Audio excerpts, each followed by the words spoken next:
Hello guys, welcome back to our channel. Ngayon ay magluluto tayo ng suman sa biko. 3 takal na malagkit, isasaing lang muna natin. Din habang nagsasaing tayo ng malagkit, magpapakulo naman tayo ng gata. Bali 2 balot ito ay half kilo. Yung kakanggata lang yung gagamitin natin, hindi na natin hinalo yung pangalawang piga. At hahayaan lang natin siyang kumulo at pwede rin nating pahaluin paminsan-minsan. Ayun, hayaan lang natin siya dyan hanggang sa lumabas yung kanyang coconut oil. Kasi gagawa muna tayo ng coconut oil. Ito yung version ko sa paggawa ko ng suman. Hindi ko siya direktang ilalagay dyan sa gata, kundi palalabasin natin yung coconut oil mula sa gata at nang makagawa rin tayo nung latik. Yun yung mamumuo mula dyan sa gata. Yung latik ilalagay nating toppings mamaya sa suman. So ganyan lang siya guys. Ayan na. Nagsisimula nang lumabas yung coconut oil at iyan na yung latik. Nagba-brown na siya. Pwede siyang i-toast pa ng konti para more brownish siya, or pwede namang ganyan na lang. So ngayon, tatanggalin na muna natin siya doon sa coconut oil. At isi-set aside muna natin. At ito na ngayon yung na-extract nating coconut oil. Ayan. Ilalagay na natin ngayon dito yung sticky rice na sinaing natin.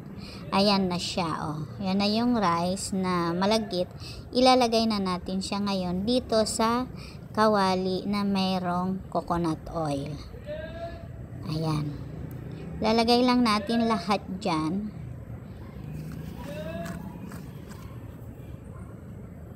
Then hahaluin natin.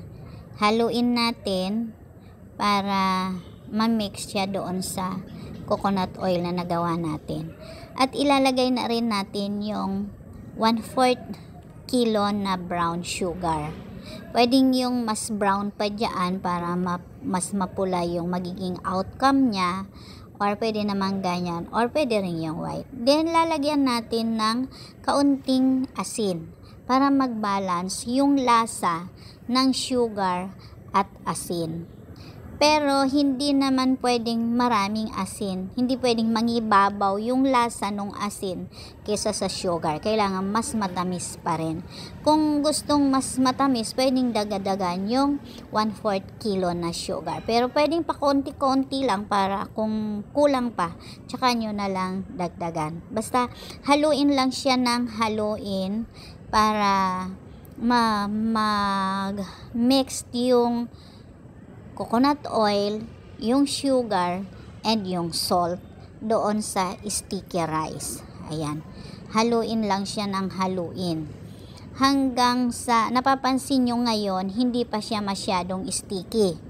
Pero pag well done na siya, mapapansin mo na well done na kung sticky na talaga siya. Yung makunat na. Ito ngayon ay kulang pa siya sa halo. Kailangang haluin pa natin ng haluin.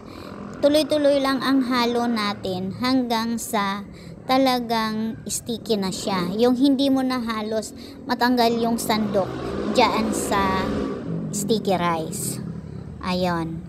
Kung mahirap na siyang sa haluin, doon makikita natin, mapapansin mo na well done na talaga siya.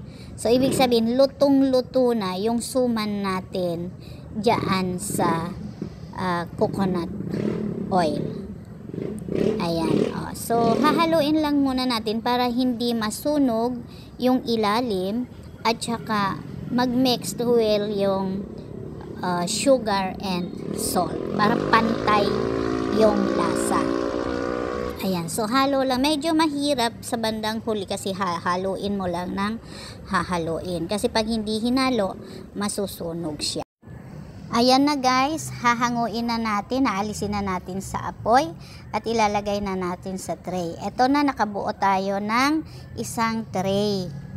Ayun, yung 3 takal, parang 1 kilong malagkit siya.